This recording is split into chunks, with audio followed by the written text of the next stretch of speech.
Santiago capítulo 3, pero debemos de entender el contexto en el cual Santiago les estaba escribiendo en ese momento a los cristianos que estaban en la diáspora, o lo que nosotros conocemos como cristianos que estaban dispersos por diferentes regiones, y él estaba haciendo esta epístola para ellos. Seguramente muchos de estos cristianos a los que le estaban escribiendo Santiago habían estado con ellos en la iglesia de Jerusalén. Esta epístola entonces era exclusivamente para cristianos. Y una de las principales razones, aparte de animar a los cristianos que estaban dispersos por diferentes regiones, era que como cristiano tenía que mostrarse evidencias de la fe genuina. Estaba desafiando al pueblo en ese momento de que debían de tener una fe relevante, que no era posible que se llamasen cristianos y que no estuviesen viviendo acorde a lo que estaban enseñando. Y si quisiéramos esquematizar todo el libro de Santiago como tal, si quisiéramos esquematizar evidencias de fe en el libro de Santiago, podríamos esquematizarlas en 4 evidencias de fe. La primera evidencia es a perseverar en el sufrimiento con alegría, o en la tentación, a perseverar. Le estaba diciendo Santiago a los cristianos: perseveren a pesar de la tentación. La segunda evidencia que podemos ver en todo el libro de Santiago es a servir espontáneamente como resultado de la fe. La tercera evidencia, que lo podemos ver en el capítulo 3, que vamos a estudiar esta mañana, es a hablar sabiamente. Y la cuarta evidencia es a mostrar un buen sentido en las relaciones, a tener buenas relaciones los unos con los otros. Así podríamos esquematizar todo el libro de Santiago como tal. Y vamos a hablar de la tercera evidencia esta mañana, y es acerca de hablar sabiamente. De eso es lo que vamos a estudiar. Y para hablar sabiamente, para poder hablar, ¿cuál es el instrumento principal que nosotros utilizamos? Es la lengua. Y justamente eso es lo que vamos a leer.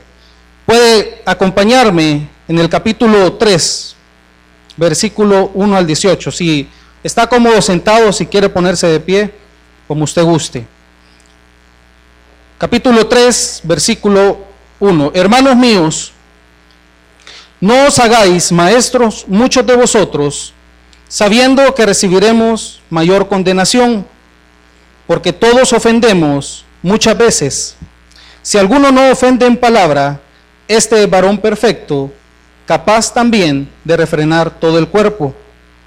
He aquí, nosotros ponemos freno en la boca de los caballos para que nos obedezcan, y dirigimos así todo su cuerpo. Mirad también las naves, aunque tan grandes y llevadas de impetuosos vientos, son gobernadas con un pequeño timón por donde el que las gobierna quiere. Así también, la lengua es un miembro pequeño, pero se jacta de grandes cosas. He aquí cuán grande bosque enciende un pequeño fuego. Y la lengua es un fuego, un mundo de maldad. La lengua está puesta entre nuestros miembros y contamina todo el cuerpo e inflama la rueda de la creación, y ella misma es inflamada por el infierno. Versículo 7, hermanos, ustedes.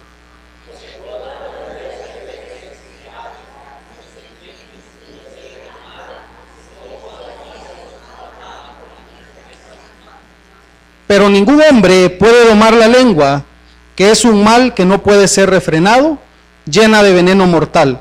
Hermanos, el 9.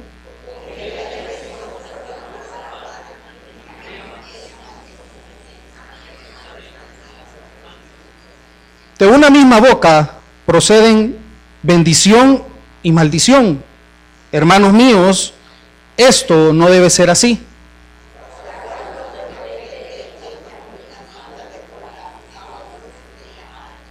Hermanos míos, ¿puede acaso la higuera producir aceitunas o la vid higos?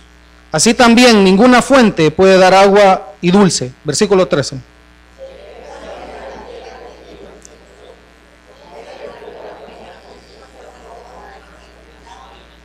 Pero si tenéis celos amargos y contención en vuestro corazón, no os jactéis ni mintáis contra la verdad.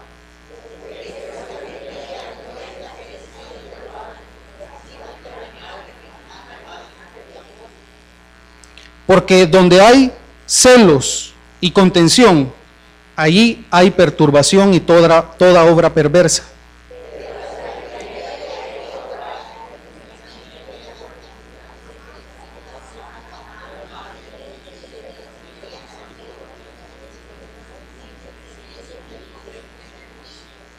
Y el fruto de justicia se siembra en paz para aquellos que hacen la paz.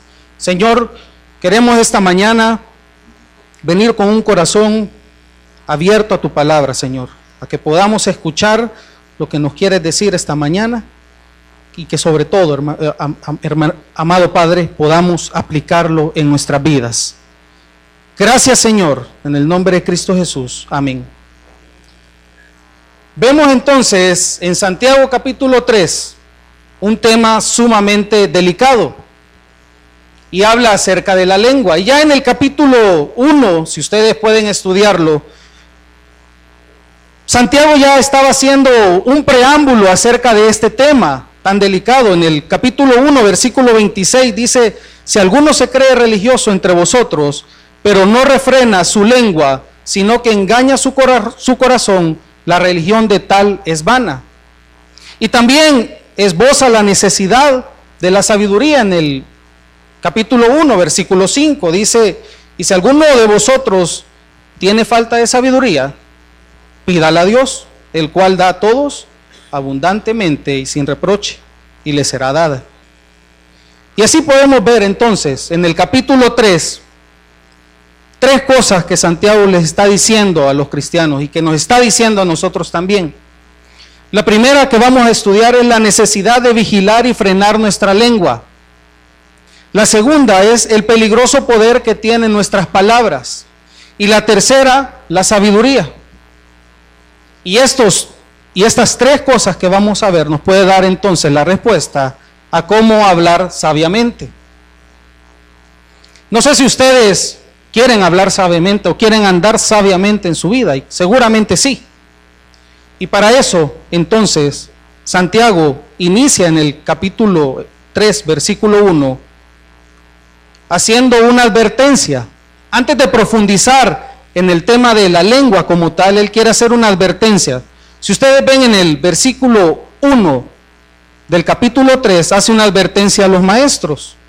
Dice: hermanos míos, no os hagáis maestros muchos de vosotros, sabiendo que recibiremos mayor condenación. ¿Por qué Santiago estaba haciendo esta advertencia a los cristianos? Seguramente muchos de los que estaban dispersos en esa época querían ser maestros. Y Santiago les está diciendo: no hay problema, pueden ser maestros, pero tengan cuidado. Que tengamos cuidado con el deseo de enseñar no está mal. Lo que está mal es que no vivamos lo que enseñamos. Santiago les está diciendo a sus ovejas: tengan cuidado con el instrumento con el que enseñan, que son sus palabras. Y está haciendo acá, diciéndole a los maestros: primero, asegúrense a enseñar lo que la palabra de Dios dice, no sus propias opiniones. No es el predicador, sino es la palabra predicada la que impacta la vida. No son mis opiniones, sino que es la palabra predicada lo que impacta la vida. Y es fatalmente peligroso que un maestro pueda desviarse de lo que la palabra del Señor dice y enseñar cualquier otra cosa. Y les estaba advirtiendo a esos maestros: si quieren enseñar, vívanlo. No debe de contradecir sus enseñanzas con su vida. Usted es maestro, usted enseña a otros, vívalo. En su casa, usted como cabeza de familia le está enseñando a su hijo, le está enseñando a su nieto. Si lo que le está enseñando no lo vive, poco impacto tiene. Y eso es lo que tenía temor Santiago. Le estaba diciendo: maestros, tengan cuidado. Vamos entonces al versículo 3. y ya habla acerca específicamente de la lengua y dice, he aquí nosotros ponemos freno en la boca de los caballos para que nos obedezcan y dirigimos así todo su cuerpo. Mirad también las naves, aunque tan grandes y llevadas por impetuosos vientos, son gobernadas con un muy pequeño timón por donde el que la gobierna quiere. Así también la lengua es un miembro pequeño, pero se jacta de grandes cosas. He aquí cuán grande bosque enciende un pequeño fuego. Muy buenos 3 ejemplos los que Santiago nos muestra acá. ¿Y cuál es el primero? El caballo.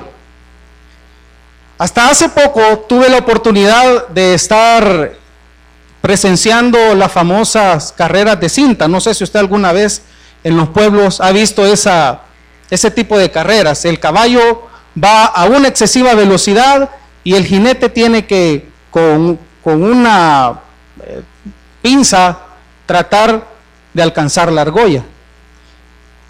Si uno se llegase a pensar que va a invadir el carril de ese caballo, seguramente los daños serían graves.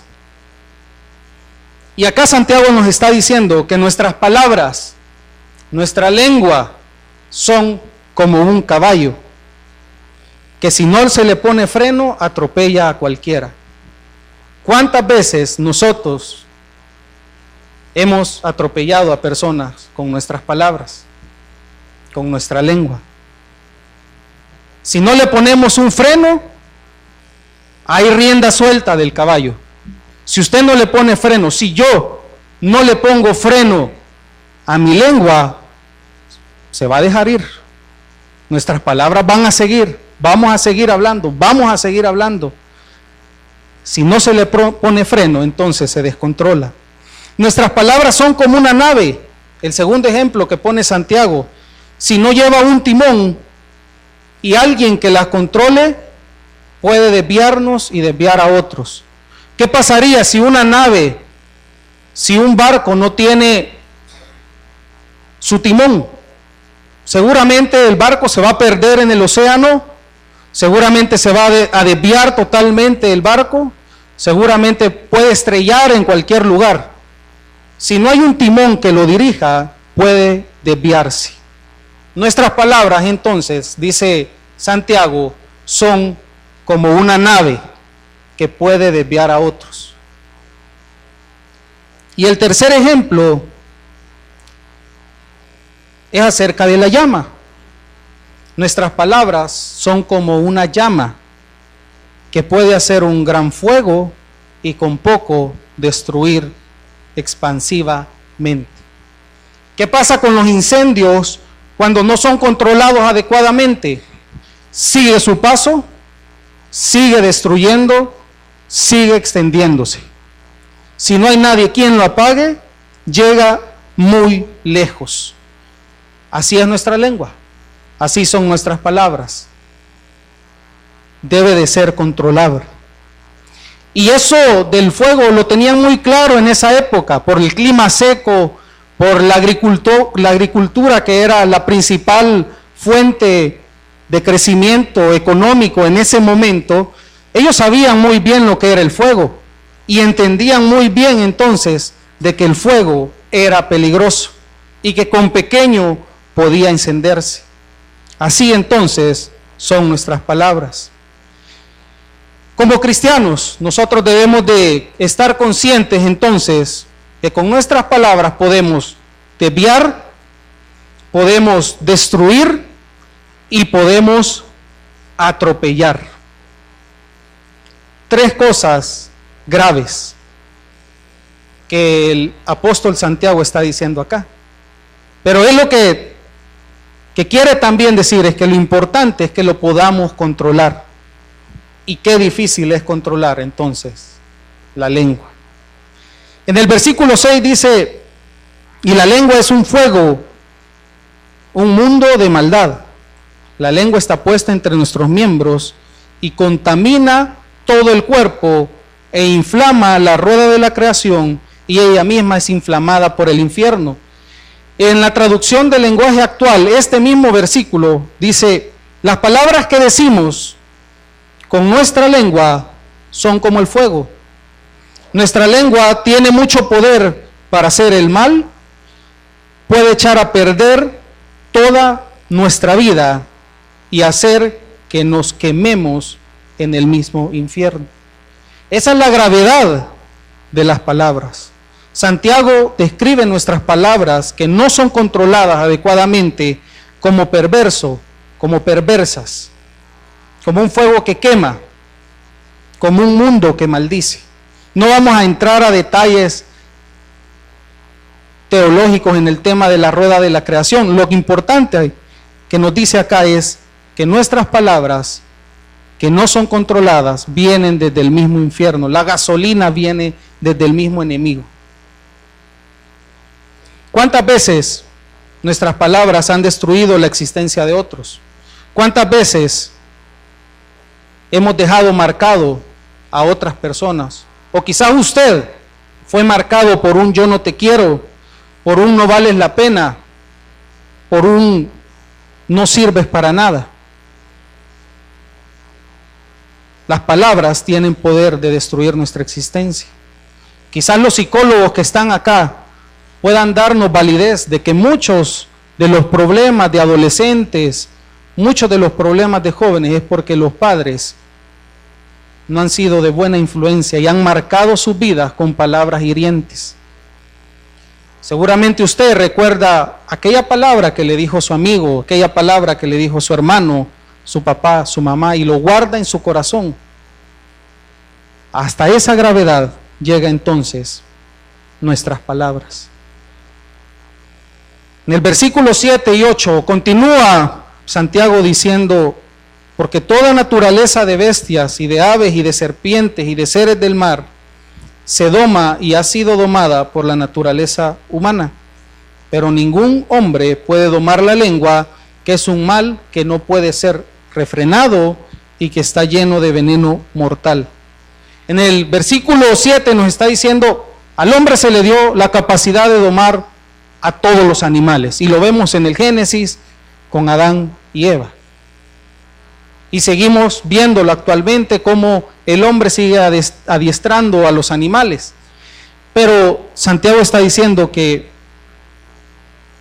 a pesar de que dio la capacidad de domar a grandes animales, no es posible en nuestra fuerza humana domar nuestra lengua. No es posible humanamente domar nuestra lengua. Pero si tú y yo estamos en Cristo y el Espíritu Santo mora en nosotros, usted es capaz de domar la lengua. Somos capaces de refrenar la lengua. Llena de veneno mortal. ¿Qué pasa con el veneno mortal? Cuando una serpiente venenosa pica a un animal, está llena de veneno mortal. ¿Qué pasa con el animal? En segundos, en minutos, el animal muere. Pasa entonces, o hace el ejemplo con nosotros también, que nuestras palabras están llenas de veneno mortal porque es capaz de destruir, porque se nos hace tan fácil hablar del fulanito, de la fulanita, podemos criticarlo, podemos acribillarlo, porque está llena de veneno mortal. Y en el versículo 9 y 10 siempre de Santiago, y aquí lo que pasa cuando una lengua no es controlada, dice: con ella, versículo 9, con ella bendecimos al Dios y Padre, y con ella maldecimos a los hombres que están hechos a la semejanza de Dios. De una misma boca procede bendición y maldición. Hermanos míos, esto no debe ser así. Qué fuerte para los cristianos en esa época, y creo que para nosotros también. La lengua no controlada puede hacer cosas incoherentes. No puede ser, dice Santiago, que estemos un domingo alabando al Señor, llorando en la presencia del Señor, y que al salir de estas puertas, lo primero que hagamos es criticar a nuestro hermano. Y viste el pastor que la misma camisa trajo. Y qué joven el pastor que estuvo ahora. O la corbata no llega según el protocolo hasta la cintura. Entonces dice Santiago, ¿cómo es posible que con esa boca estemos diciéndole al Señor, Señor, eres lo mejor en mi vida, y al salir ahí comiendo el sorbete, criticamos a nuestro hermano? Santiago dice, hermanos míos, esto no debe ser así. No podemos maldecir, no podemos bendecir a la vez. No es posible. Es inaceptable que un cristiano bendiga a Dios y maldiga a los hombres. ¿Por qué es inaceptable? Porque el hombre ha sido hecho a semejanza de Dios. No es posible. Es inaceptable. Quiere decir entonces que la ira, el chisme, la murmuración, el falso testimonio, crearle el falso testimonio a otro, es tan fácil. Y dice que no debe de ser así, que es pecado, hermanos. Hay que a veces no llamamos las cosas como son. Es pecado hablar mal de otro hermano. No es un error, no es una... se me fue, no lo quise decir. A veces decimos, no lo quise decir. Se me fue. En el versículo 11 vuelve y vuelve a hacerse esta pregunta, esta incoherencia. ¿Cómo es posible de que en una misma abertura haya agua dulce y salada? No puede ser. ¿Puede acaso la higuera producir aceitunas o la vid higos? No puede ser. Sigue especificando que una fuente no puede dar dos diferentes productos. En estos primeros 12 versículos entonces hemos visto dos cosas. Para poder hablar sabiamente tenemos que entender el peligro de nuestra lengua, el peligro de nuestras palabras, que podemos desviar a cualquiera, que podemos atropellar a cualquiera. Debemos entender lo peligroso que son nuestras palabras. Y lo segundo, para poder hablar sabiamente, es debemos de controlar lo que decimos. Y vamos entonces al versículo 13, ya está siendo, después de haber diagnosticado un problema y las consecuencias, Santiago ya en los primeros 13 versículos identificó el problema. Ahora lo que quiere es entonces plantear la respuesta. Y en el versículo 13 dice, ¿quién es sabio y entendido entre vosotros? Muestre por la buena conducta sus obras en sabia mansedumbre. Pero si tenéis celos amargos y contención en vuestro corazón, no os jactéis ni mintáis contra la verdad, porque esta sabiduría no es la que desciende de lo alto, sino terrenal, animal, diabólica. Porque donde hay celos y contención, allí hay perturbación y toda obra perversa. Y en el versículo 13, en el primero que acabamos de leer, hace una relación definitivamente con el versículo 1 que hablaba de los maestros. Dice que si sus palabras no van acorde con sus acciones, no tiene sentido, no tiene fuerza las palabras. ¿Qué es sabiduría entonces? Él habla de sabiduría y habla de entendimiento. ¿Quién es sabio y entendido entre vosotros? En conclusión, sabiduría es la correcta forma de aplicar el conocimiento. Es aplicar correctamente los principios de Dios. Y el entendido es aquel que recibe el conocimiento, lo comprende, lo entiende, pero no lo hace. Solo lo ha comprendido. Nos hemos quedado nada más en el conocimiento, pero no en la práctica. El sentido de esto es, si usted dice que es sabio, si usted dice que es una persona sabia, entonces muéstrelo. ¿Cómo está viviendo hoy? ¿Tengo buena conducta? Si ustedes quieren identificar a alguien sabio, lo primero que se tiene que hacer, la primera pregunta que debemos de hacernos según este versículo es, ¿tiene esa persona buena conducta? Es lo que nos dice la palabra. ¿Tiene buena conducta o es una persona conflictiva, polémica, que siempre anda en pleitos, que siempre anda en disensiones, esa persona puede decirse que no es sabia. Mis obras son para jactarme de ellas. En el versículo 13 dice: muestre por buena conducta sus obras en sabia mansedumbre. Aquel que dice ser sabio es el que habla poco y hace mucho, no habla mucho y hace poco. Muéstrela en sabia mansedumbre. No es para jactarse las obras que se hacen, sino que es para el Señor, no para los hombres. Y ya entonces en el versículo 14, si ustedes lo ven, nos está diciendo cuál es el origen, cuál es el problema de esto. Pero si tenéis celos amargos y contención en vuestro corazón, no os jactéis ni mintáis contra la verdad, porque esta sabiduría no es la que desciende de lo alto, sino terrenal, animal y diabólica. Y aquí podemos observar entonces la raíz del problema. Podemos identificar cuál es la raíz del problema. ¿Y cuál es la raíz que ustedes ven ahí, hermanos? Es el corazón. Ya Santiago había hecho un diagnóstico, pero ahora va el nacimiento del problema. Y es que si nosotros no podemos controlar nuestras palabras, si nosotros no podemos controlar nuestra lengua, es porque el origen viene de nuestro corazón. Habla acerca de los celos amargos. ¿Qué es un celo amargo? ¿Ya lo ha sentido usted alguna vez? ¿Un celo amargo? Un celo que es egoísta, que no solo quiere lo que tienen los demás, sino que trasciende hasta un grado de sentirse mal, que ya le amargó su día, que ya no está tranquilo. A eso se refiere con los celos amargos. Había contención seguramente entre los hermanos, había división, había egoísmo.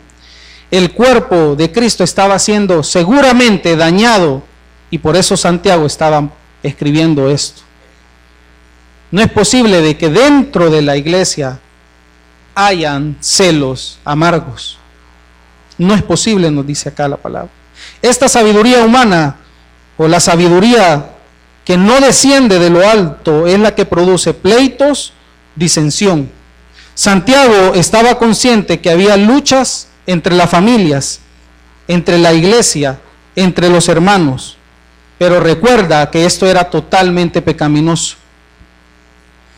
Y en el versículo 17 y 18 dice: pero la sabiduría que es de lo alto es primeramente pura. Queremos hablar sabiamente, entonces debemos de reconocer que la sabiduría primeramente es pura. Cuando hablamos de algo puro, ¿a qué nos hacemos referencia? Estamos haciendo referencia a que no hay mancha alguna, que no tiene doble intenciones. Mis palabras son limpias, sus palabras pasan por un filtro de purificación. La segunda cosa es que es pacífica, no genero división, fortalezco un ambiente de paz. Soy pacífico. ¿Usted, hermano, es pacífico con lo que dice? ¿Es pacífico en su casa, con su familia, con sus hijos? ¿Soy pacífico con todo lo que yo digo? Ese es el examen, el autoexamen que Santiago nos quiere decir esta mañana. ¿Usted es pacífico? Dice que es sabio. ¿Es pacífico en su casa? ¿O somos violentos con nuestros amigos dentro de la iglesia? Miren, esto de lo pacífico y violento, uno en una cancha de fútbol conoce si verdaderamente es cristiano una persona. Se los puedo asegurar. He visto muchísimos donde ahí se mira si alguien es sabio de lo alto o si alguien es sabio de lo terrenal. Ahí se convierten. Los hermanos que les gusta el fútbol me dicen: sí, tiene razón. Ahí se ve. No es pacífico. ¿Cómo es posible que un cristiano diga ser cristiano y no es pacífico? Debemos demostrar paz. Lleno de misericordia. Alguien que es sabio ve la necesidad y no solo la ve, sino que ayuda. Somos empáticos y nos movemos a la compasión por los demás. El que diga que es sabio, pero no ayuda a su hermano, no es sabio. La sabiduría que viene de Dios es la que se coloca en la necesidad de otro. Usted es sabio, está ayudando a los hermanos, está ayudando a los demás.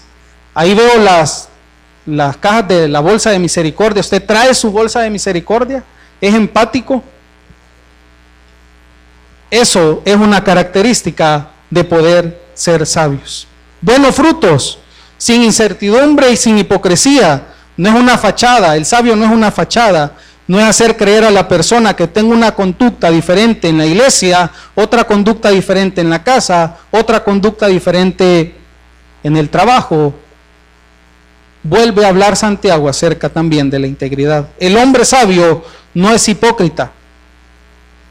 Entonces, con estas características, para decir que alguien es sabio, ¿cómo el mundo cómo nos vende a una persona sabia? Hasta hay un dicho, el diablo no, ¿cómo es, hermanos? El diablo por viejo que por diablo, hasta lo decimos a veces. Hemos visto acá que la sabiduría viene de la edad que usted tiene, hermano. Ha hablado acerca de la experiencia. Respeto mucho a mis mayores, tienen mucha experiencia, yo lo sé, pero la palabra nos está diciendo que la sabiduría no tiene que ver con la edad, ni con la experiencia, ni con los eventos que usted pasó. Sí ayudan, totalmente de acuerdo, ayudan y pueden dar un camino, pero esa no es la sabiduría que viene de lo alto.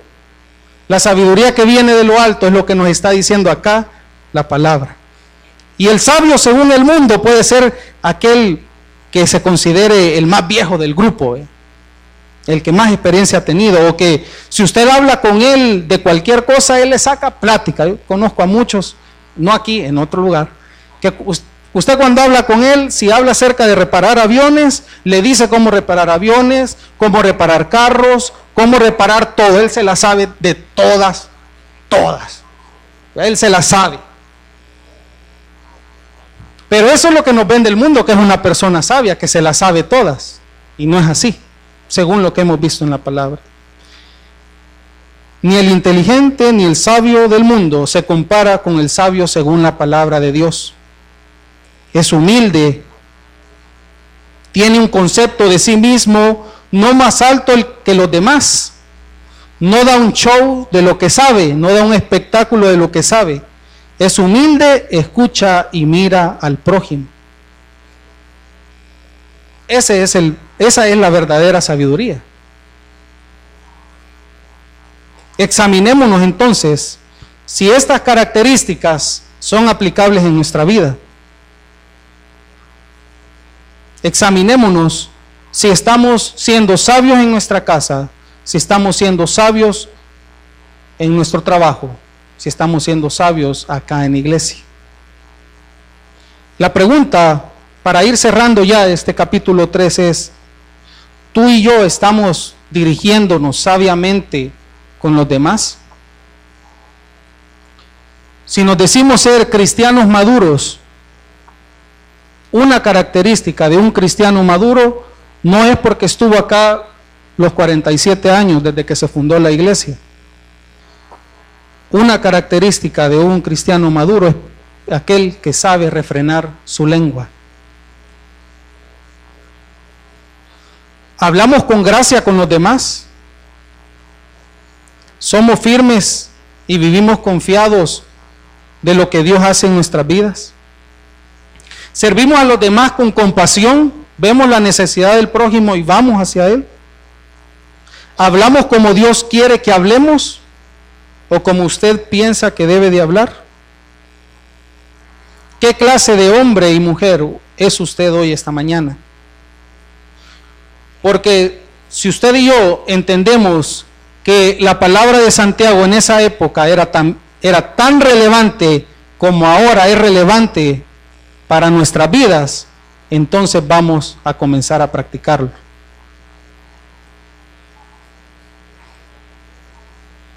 Tenga cuidado cómo se relaciona, tenga cuidado que el mundo no los dirija a la sabiduría del mundo, que es diabólica.